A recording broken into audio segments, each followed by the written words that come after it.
तो आज 9th class का लास्ट पेपर था। सुबह 4 बजे उठ गया इसी खुशी में। अब यही सोच रहा था कि 10th में कैसे पढ़ूँगा और पास होने की चिंता नहीं करनी, वो तो मैं होऊंगा ही, वो भी अच्छे मार्क्स से। अब अगर दिन पे आए तो मेरा आज कंप्यूटर का पेपर था 10 बजे से, तो 8 बजे तक तो दिन बड़ा प्रोडक्टिव था। पर फिर मैंने थोड़ी देर के लिए यूट्यूब के लिए कुछ यूट्यूब वीडियो देख ली, उस वजह से हैश हो गया। मुझे ये सब पसंद नहीं है, पर तभी हो गया। चलो, मैंने उसके बाद अपने आप को संभाला और टेस्ट के लिए पढ़ने लगा। अब इन टेस्ट में सबसे बड़ी प्रॉब्लम ये होती है, सिलेबस समझ में ही नहीं आता। पर अब मैं क्या ही कर सकता था। पर तभी भी टेस्ट शुरू हुआ, थोड़ी बहुत चीटिंग करी। टेस्ट ऑनलाइन होता है तो वैसे तो हर कोई ही करता है। अब मैंने टेस्ट कंप्लीट किया। उसके बाद ये थोड़ा अनप्रोडक्टिव टाइम था। मैंने बिना बात के करीबन 2 घंटे यूट्यूब देखा। टेस्ट 12 बजे ख़त्म हो गया था, पर फिर मैंने 2 बजे तक यूट्यूब देखा और मैं यही करता रहा। पर चलो, उसके बाद मेरे पास 20 रुपये रखे थे, तो मैं गया कुछ ढूंढने किचन में, तो तब कुछ भी नहीं था, सब ख़त्म हो गया था। तो मैंने उन 20 रुपये को लिया और फिर बाहर अपनी साइकिल से गया ढूंढने की कुछ मिल जाए। तो मैंने 15 रुपये की तो फ्रूट ब्रेड ली और 5 रुपये की 5 स्टार ली है और ख़रीद के आ गया। 5 स्टार में मैंने अपने भाई के लिए ली थी, तो वो मैंने उसे दे दी। अब मैं सुबह 4 बजे का उठा था, तो मैं 2:30 बजे के करीबन सो गया और फिर 4:20 पे उठा। तब तक मैं सो गया था और फिर उठने के बाद थोड़ा कंप्यूटर पर काम किया और फिर 1 घंटा राइटिंग वर्क। हाँ, मैं थोड़ा राइटिंग वर्क भी करता हूँ। अब तक 6 बज गए थे। वैसे तो ये फ्री टाइम है, पर मैं इस समय खेल रहा था। पार्क वगैरह में नहीं गया था, घर में ही एक बहुत बड़ा लॉन है, तो उसमें ही मैं आधा घंटा के लिए खेल लिया। अब मेरे शेड्यूल के हिसाब से अभी खाना खाने का समय हो गया था, तो मैंने ढूंढा खाना किचन में, पर तब कुछ नहीं बना था। तो अब इसके बाद मेरे को वॉकिंग करनी थी पार्क में जाके थोड़ा, तो फिर मैंने सोचा इस टाइम को वेस्ट नहीं करना चाहिए, कुछ और कर लेना चाहिए। तो उतनी देर में मैंने प्लान बना लिया। अब मतलब मैंने टाइम तो फिक्स किया था कि 7 से 9:30 तक देखूँगा, 9 बजे तक प्लान बनाने का, लेकिन फिर मैंने पहले स्टार्ट कर दिया। तो फिर बीच में ही खाना बन गया था, मैंने बना दिया था, तो ऐसे ही फिर खाना खा के ये प्लान बनाया है। तो जिसको प्लान नहीं देखना है वो वीडियो स्किप कर दे, और जिन लोगों को सुनना है तो वो ये स्ट्रैटेजी सुने। आप अगर इन्हीं क्लास में हो 10th 11th 12th वगैरह में, तो ये स्ट्रैटेजी आपके काम आ सकती है। देखो, ये बेस्ट स्ट्रैटेजी है। सबसे पहले तो आप पूरा चैप्टर पढ़ लीजिए, ठीक है, रीड द होल चैप्टर, और फिर make a summary of the chapter. उस चैप्टर की एक समरी बना लीजिए और वो समरी खुद लिखनी है, किसी और से देख के नहीं लिखनी है, ठीक है। और फिर अब आपको एक कॉपी बनानी है जिसमें आप ये समरी तो लिखोगे ही लिखोगे और बाकी का काम भी करना है। और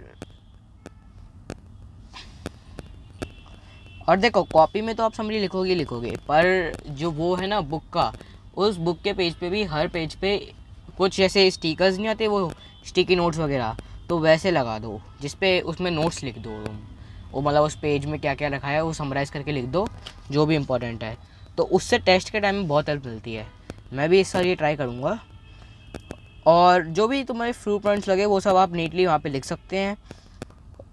और जब आप फिर से पढ़ोगे ना तब मतलब किताब को, तो आपको ना बहुत आसान लगेगा वो पढ़ना, और जो मेन पॉइंट है वो सबसे पहले आप पढ़ोगे, तो इसका बहुत फ़ायदा है। और जैसे मान लो अगर आपको नहीं पता ये इम्पोर्टेंट पार्ट क्या है, और देखो अगर आप हाईलाइटर यूज़ कर रहे हो ना तो उसका एक रूल है। मैं पहले क्या करता था, हाईलाइटर से पूरा का पूरा कर देता था, तो उससे कोई फ़ायदा ही निकलता था। हाईलाइटर से सिर्फ वही मार्क करना है जो आप चाहते हो कि जब मैं टेस्ट के लिए पढ़ूँ तो मेरे काम आना चाहिए। तो हाईलाइटर अभी मत उठाना, मैं बताऊँगा कब उठाना है। तो सबसे पहले आप उस चैप्टर की फिर कुछ यूट्यूब वीडियो देख लो जिसमें वो चैप्टर पूरी तरीके से एक्सप्लेन किया हो, जिससे आपको समझ में आ जाएगा कि कौन सा पार्ट ज़्यादा फ़ायदेमंद है और कौन सा नहीं है, और कौन सा मार्क करना है। और जो भी मार्क करो इसी प्लानिंग से करना है कि एग्ज़ाम के लिए ही मार्क कर रहा हूँ मैं, ठीक है। तो अब आपने पूरी मार्किंग कर ली है एकदम। जैसे हाईलाइटर से ज़्यादा से ज़्यादा एक पैराग्राफ मार्क होगा बस। अगर एक पेज है इसमें 3-4 पैराग्राफ है तो ज़्यादा से ज़्यादा एक पैराग्राफ मार्क होना चाहिए बस, जो एग्ज़ाम में काम आता है। मतलब ऐसे ऐसे एक पैराग्राफ में से ये एक लाइन मार्क कर ली, फिर ये 3-4 लाइन मार्क कर ली दूसरे पैराग्राफ में, ऐसे ऐसे मार्क करना है, पूरा मार्क नहीं करना। अब थोड़ा ये थोड़ा लेज़ी पार्ट है पर ये करना है, ठीक है। उसी समय कर लोगे तो ज़्यादा अच्छा रहेगा। अब उस चैप्टर के ऐसे अलग अलग चैप्टर के भी आते हैं प्रीवियस ईयर क्वेश्चन, तो वो PYQ निकालने हैं। और ज़्यादा नहीं, 10 साल के मत निकालना, सिर्फ 5 साल के निकाल लो, ठीक है। और उसके बाद उनको सॉल्व करो। और जब आप उनको सॉल्व करोगे तो आपको क्वेश्चन, देखो आपको इससे क्या फ़ायदा होगा, एक तो रिवीजन चलते रहेगा चैप्टर का, और दूसरा जो जो मेन चीज़ है, जो 4-4 मार्कर हैं और जो सब में कॉमन है, वो आप अलग निकाल के उस कॉपी में ही लिख लो।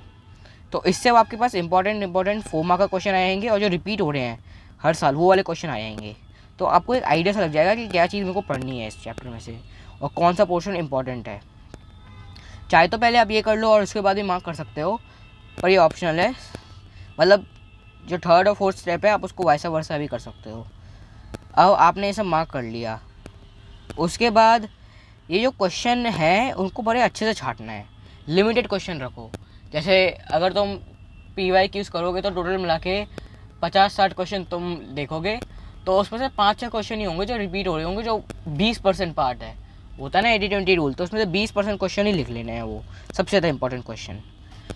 अब इस तरीके से आपके पास एक तो इंपॉर्टेंट क्वेश्चन आ गए, और जो चैप्टर सबसे ज़्यादा इंपॉर्टेंट पार्ट है पूरे चैप्टर का वो आपके पास मिल गया। तो अब देखो इससे क्या क्या फ़ायदा हुआ, ये जो मैं बता रहा हूँ ना इस तरीके से। अब देखो एक तो समरी ऑफ चैप्टर मिल गई, और अब आपके पास इंपॉर्टेंट पॉइंट्स भी आ गए उस चैप्टर के, इंपॉर्टेंट क्वेश्चन भी आ गए। और ये ऐसा नहीं है कि पूरा लेंदी पूरा आपने पेज कर दिया, और ये एकदम सिर्फ ज़्यादा से ज़्यादा 3-4 पेजेस में आ जाएगा ये पूरा का पूरा। और अगर समरी आपने बड़ी लिखी है तो मैक्सिमम से मैक्सिमम 10 पेज वो पूरा चैप्टर आ जाएगा, जिसमें वो सब कुछ इंपॉर्टेंट क्वेश्चन वगैरह सब हैं। तो बस वो 10 पेज आप पढ़ लो एग्ज़ाम के पहले, और आपका पूरा रिवीजन हो जाएगा। तो ये एग्ज़ाम टाइम में बहुत हेल्प करेगा आपको। तो यही थी जो मैंने स्ट्रैटेजी बनाई थी 10th क्लास में, और मैं इसको फॉलो करूँगा। अब ये प्लान बनाते बनाते ही 9 बज गए थे, और फिर मैंने वीडियो बनाई ये वाली, और फिर इसको अपलोड किया। और 10 बजे मैं सो जाता हूँ, तो उस हिसाब से थोड़ा पहले मैं मतलब फ़ोन नहीं चलाता हूँ उस हिसाब से। तो बस यही था, और मैंने फिर एक और डायरी निकाली और उसमें नेक्स्ट डे की प्लानिंग वगैरह लिखना स्टार्ट कर दिया कि नेक्स्ट डे क्या क्या करना है। और ये चीज़ भाई बहुत इंपॉर्टेंट है। देखो सबसे पहले, अब देखो ये होता है कि मैं स्टार्ट कहाँ से करूँ। पहले तो अगर आप 10th वगैरह में हैं तो आप जब रोज़ स्कूल जाओगे तो जो है वो चैप्टर को आप रिवाइज़ कर लो, लेकिन वो नहीं बैठता, मुझे पता है। मैम कुछ और ही करा रही होती है और मुझे समझ में नहीं आता। तो उसका सबसे अच्छा वे है कि आप एक चैप्टर पकड़ लो शुरू से ही। ये मत समझो कि मैम ने 3rd 4th चैप्टर पे, शुरू से करो, जिससे एक आइडिया लगता जाएगा कि क्या क्या होते रहे। और फिर वो एकदम बुक बना के रखो। और देखो बाद में आप क्या कर सकते हो, उस बुक को गूगल वगैरह पे या फिर अच्छे से अपलोड कर दोगे तो बाकी बच्चों की भी हेल्प कर देगा वो, और आप थोड़ा फेमस वगैरह भी हो जाओगे उस चीज़ से। तो बस यही था। और फिर मैं नेक्स्ट डे की प्लानिंग की, थोड़ा बहुत लिख लिया क्या गोल है, नेक्स्ट डे मेरे को क्या क्या करना है, और बस। मैं एक और चीज़ भूल रहा हूँ कुछ।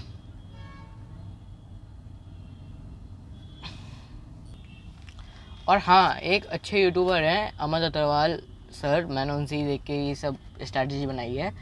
उन्होंने भी कुछ नोट्स अपलोड कर रखे हैं, शायद 10th क्लास के भी हैं, तो उधर से भी रेफर कर सकते हो आप नोट्स, और उधर से देख सकते हो और वो नोट्स और लिख लेना मतलब। और एक BKP चैनल तो मैं पता ही होगा, भाई की पढ़ाई, वो भी बहुत मस्त चैनल है। तो ये दोनों चैनल है जिससे मैं पढ़ रहा हूँ। ठीक है, तो आज के लिए बस इतना ही। अब हम कल मिलते हैं, कल मैं वीडियो डालूँगा, ठीक है। चलो बाय। ये था episode 1 of explore to night.